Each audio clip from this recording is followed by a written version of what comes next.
Dave Cacciatore on behalf of the state. First Cashman, I'm here for Ms. Boone. All right. We set this matter this morning for a status hearing. Ms. Boone, good morning. Counselors, good morning. What is the status for where we find ourselves currently, Ms. Cashman? I think that Ms. Boone wants to speak to you about that. Mr. Cacciatore and I have had email correspondence and a phone conference this week, and we believe that it can be ready to be set for a trial date late August, early September. I've got a trial certain murder in front of Judge Harris that's going to be a minimum of a week starting August 5th. I am out of state starting September 14th, I believe, for a week. And at this point, those are the calendar issues that I have other cases set, but I'm, as you know, Judge, waiting on pretrial and waiting to see what really goes and what doesn't. Obviously, I have other things on trial dockets through July, August, and September, but those are the for sures. Okay, all right, thank you. Mr. Cacciatore, anything from your side of the ledger, sir? No, I think this court's aware of the date certain that we have that were already set. Other than that, we're pretty amenable to probably most dates. Okay, all right. Madam Clerk, if you could swear in Ms. Boone, please. Raise your right hand and repeat the one, please. You swear or affirm that the testimony you give shall be the truth? All right. Ma'am, good morning. Your lawyer advised that there was something that you wanted to bring to my attention. Was that all that she said? Because always the basis of all this, the letter is something that I believe that is wrong that should be brought to your attention. So I don't know, and it's not truthful with me all the time, if that was all that she said. You've listened to everything in open court. You've been here. You've listened to everything that's been presented so far as to the discussions that Ms. Cashman has had with Mr. Cacciatore and readiness for trial and her dates of availability and unavailability. That's what's been presented to me this morning. You've heard the same thing that I've heard. Thank you. I actually have an envelope, please, that I would like to give to you regarding a letter. It's a lot easier for me to tell you in writing, and it's also put on the clerk of the court's website, so everyone is aware. I have never experienced anyone like Ms. Cashman, and I have repeatedly, the reason why I'm here is the whole hope thing, where she will change her disposition and her attitude towards me, and it doesn't matter how dumbed down I am to myself to try to coexist with her. I've even come up with a solution to have a pretend judge in the interactions with her, so she would try, hopefully, to treat me appropriately and professionally, which she does not do. One of my meetings, I got up and I walked out on her. The last time that I spoke to her was on a video visit that she tried to have in front of a 64 open bay bunk dorm, where I repeatedly kept asking her, please schedule a face-to-face, face-to-face, face-to-face. The last time we spoke was on May 3rd, where I got up and I left the room because I could not take how she was treating me any longer, and it's every single time. So much so that I have to incorporate a pretend judge in order for her to treat me somewhat appropriately. And I feel that she is untruthful with me and full-blown prejudiced against me, which I believe adds to her nasty attitude towards me. And I do not trust her. So I have prepared this for you. It's a letter and then a continuation of the letter from the video visit, so you are aware of. And everyone constantly blames me that I am the reason why I am supposedly on attorney number 8, which I am not the reason for any of them. I put this in here also so you are aware. Again, I refuse to be mistreated by her as my attorney. I'm shocked that she has a proposed trial date, considering the fact that I have not seen anything. I keep asking her for just a download of my phone or my medical records or for anything that I've asked pretty much all of the other attorneys as well. All of my questions that I keep asking her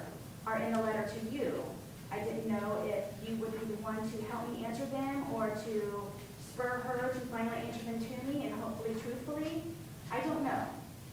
As I've said to you before in the past, you said that you are not able to intervene regarding my letters. I still want you to be aware of what it is that I am going through still. And it's a matter of ethics and professionalism with how she should be treating me, and I shouldn't have to come up with a pre-penned judge in order for her to do so. And also some other things that I've been working on in the meantime that I would like everyone else to be made aware of. That I don't just sit and eat bonbons and watch soap operas all day. I fully apply myself at all times. Okay. Where's the letter? There's a packet going on. Okay. I believe it's 58 pages. Ms. Cashman? Judge, I've obviously not seen the letter. Ms. Boone is correct. She has walked out of the last 2 visits when I've tried to review things with her. Just so the court knows, I've spent probably 20 hours, a little bit more, a little bit less, with Ms. Boone. She has lots of lists, lots of questions in reviewing the court file.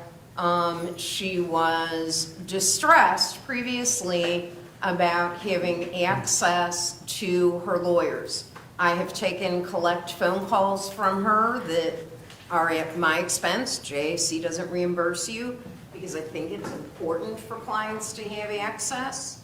I have Hang on, spent, please. No one's interrupted you this morning, Ms. Boone. as I said, I've spent over 20 hours going through her questions, going through her lists. When I tried to update her with regard to the depositions that I took recently, she opted to exit the jail conference.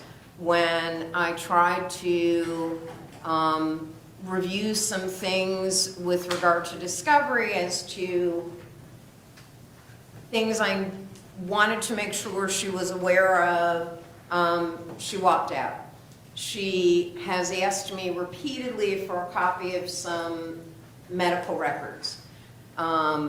Based on the discovery I got from the previous attorneys, one of the copies of those medical records had her handwritten notes. So she had a copy given to her previously. She'd reviewed them with previous attorneys. I sent her a new copy.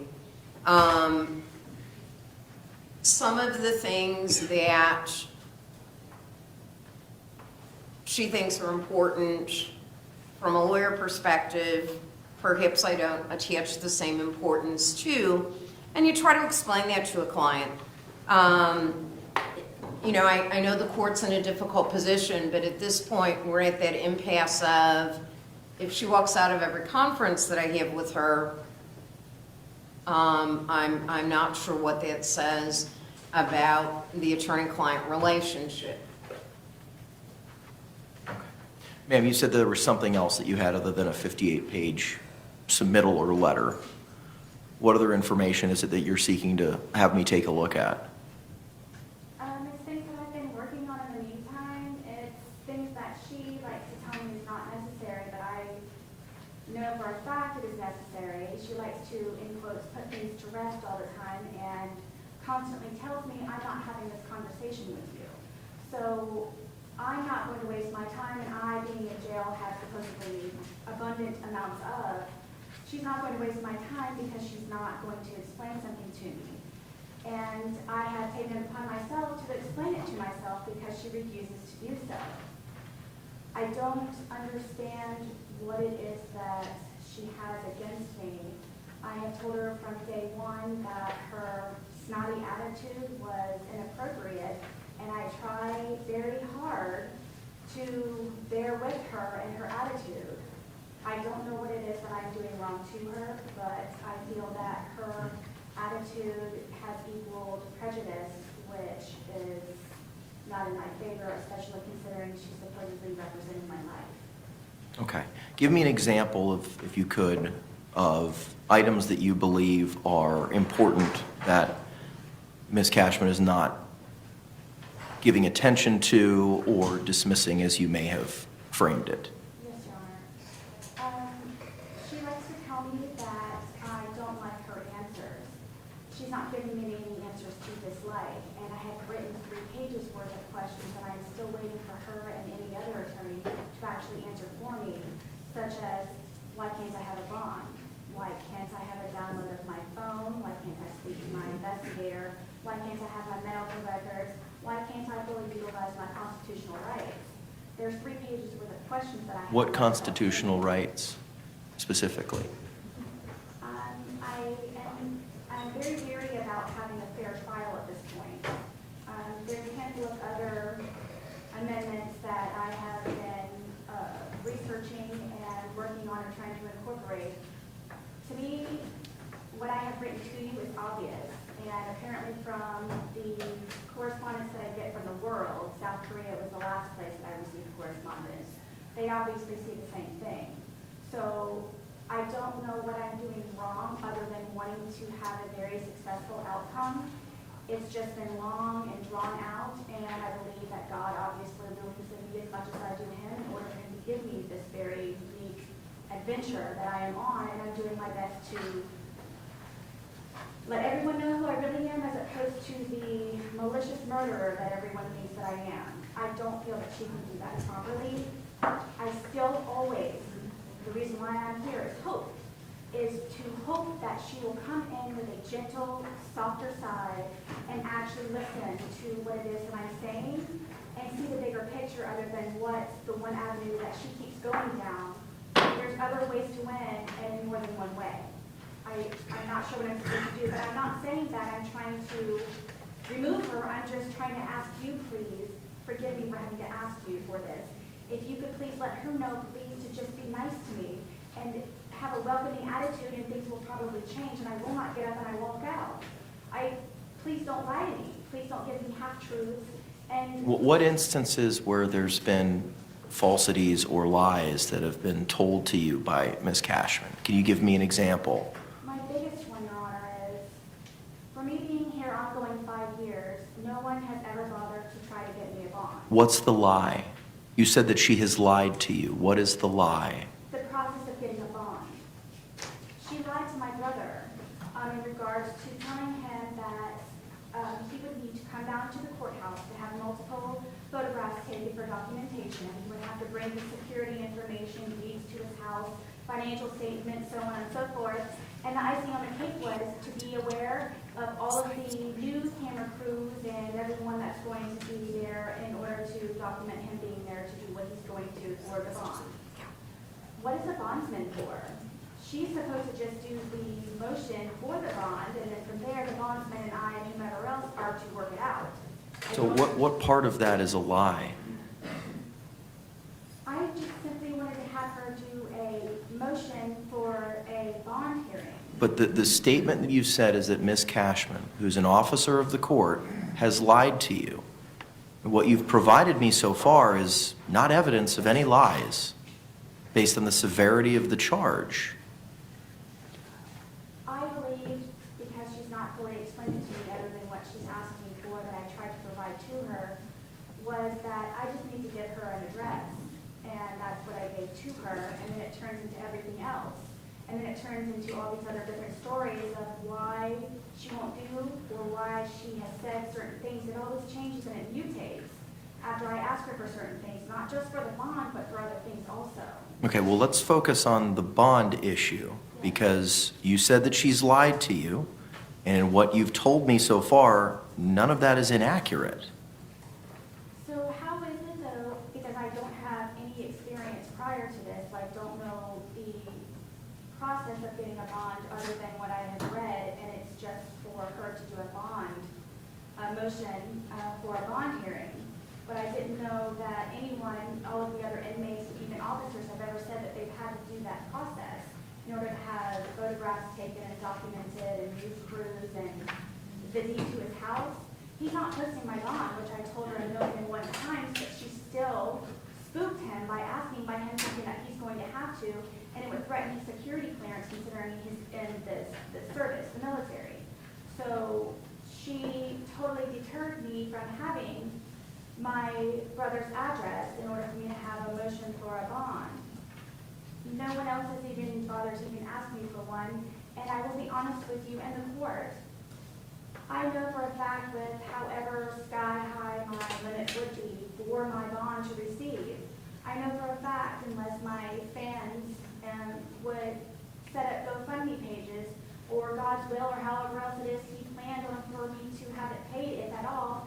My point is to utilize my rights to have a bond. And with the information that I have included in here to you, for the amount of saturation of publicity, there's nowhere that I could go, even if I were to be at, in quotes, flight risk, because of the amount of information that everybody already knows about me, what I look like, and what I eat, apparently, and so many other things. There's nowhere I could go if I were to even think about being a flight risk. It's just the fact that I would like police to have a bond so I can say that I actually achieved something while I was incarcerated. Okay. There's other things, there's so many other questions that I have to ask. Which are outlined in your submittals there, right? Yes, Your Honor. Okay, all right.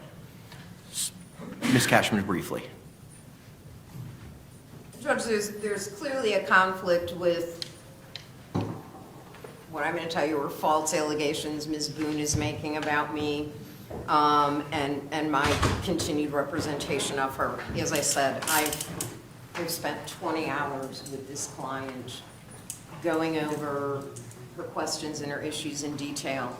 With regard to the brother and the bond hearing, yes, I contacted her brother. I explained to her brother, and I explained to her.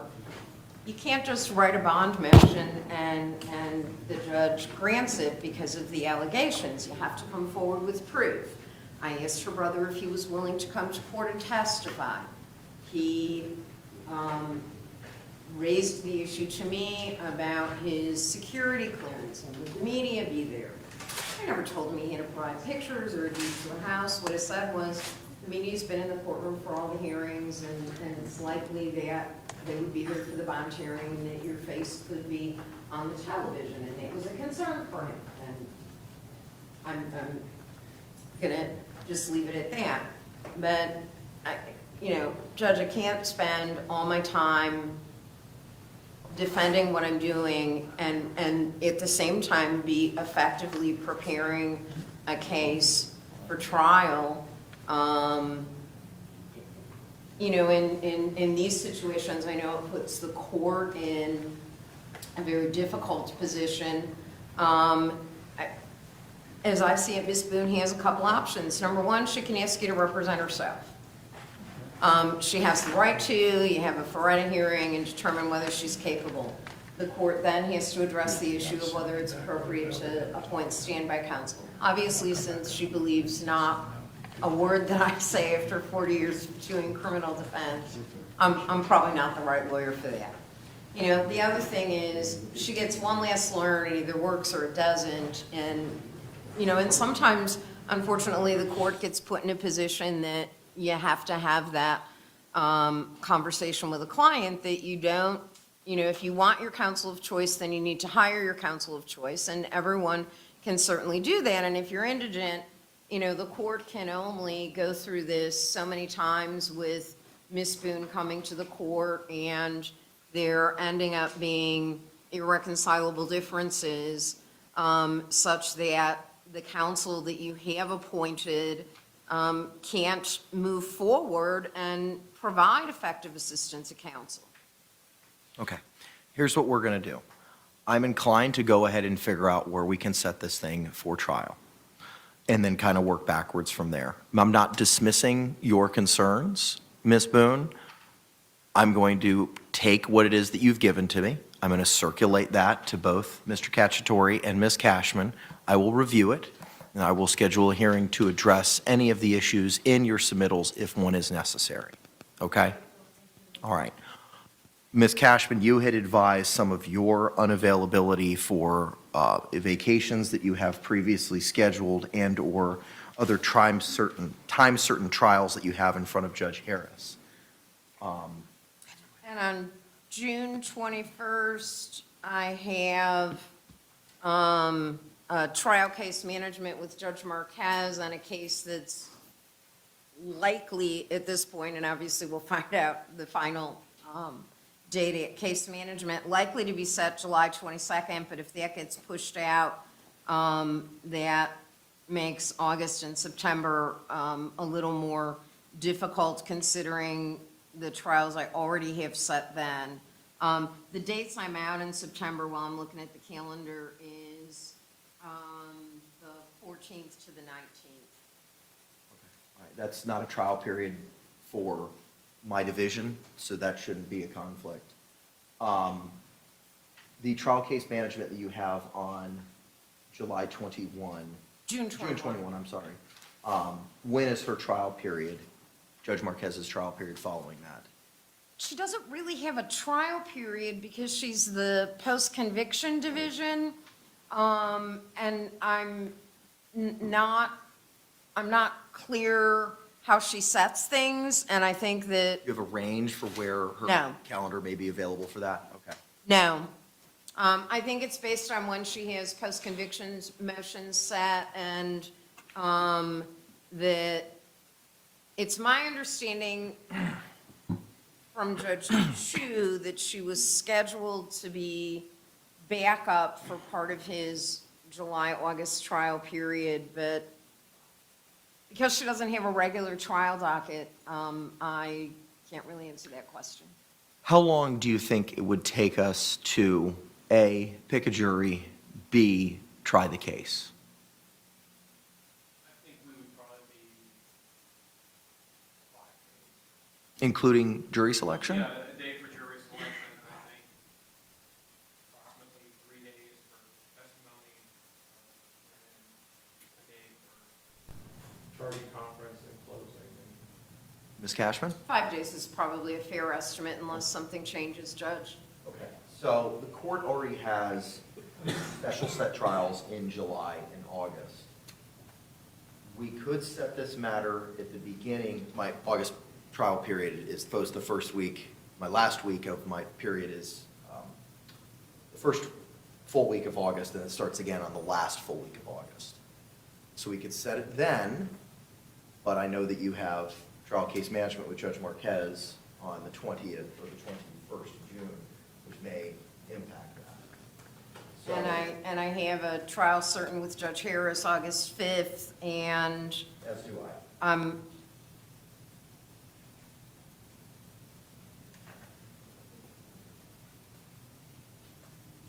Mr. August Cacciatore, seems a we're bit set for difficult September for me. 20th. For a week, Mr. Robinson. for Mr. Robinson. Yes. So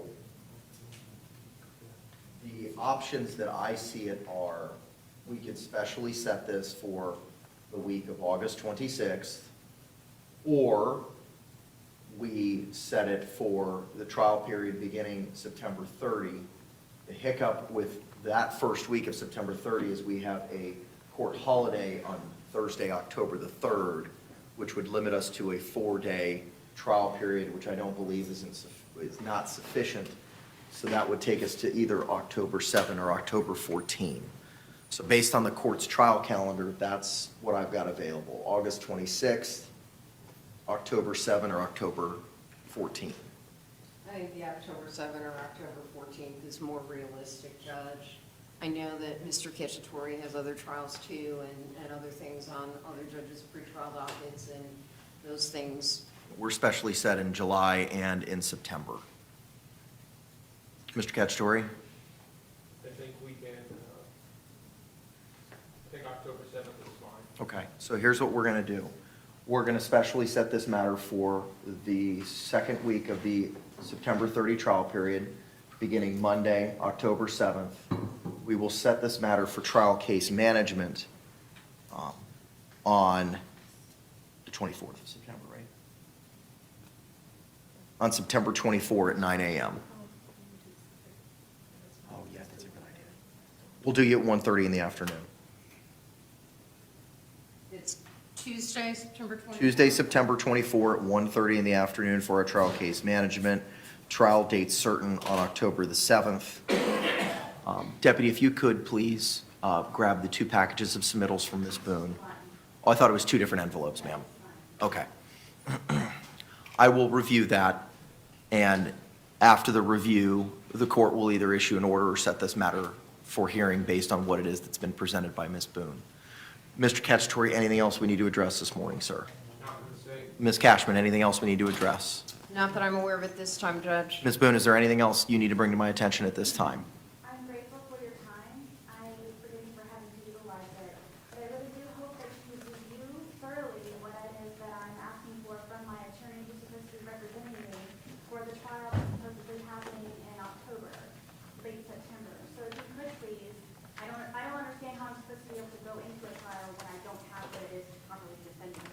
Ma'am, I've asked for your submittals. I will be reviewing them. All right, thank you. All right, y'all, thank you very much. Have a great day. Thanks, Judge. And is Ms. Walker still here? Okay. Ms. Walker, good morning. I believe we are all set for the meeting. Okay, is Mr. Escarga here? Yes. Okay. All right, can we call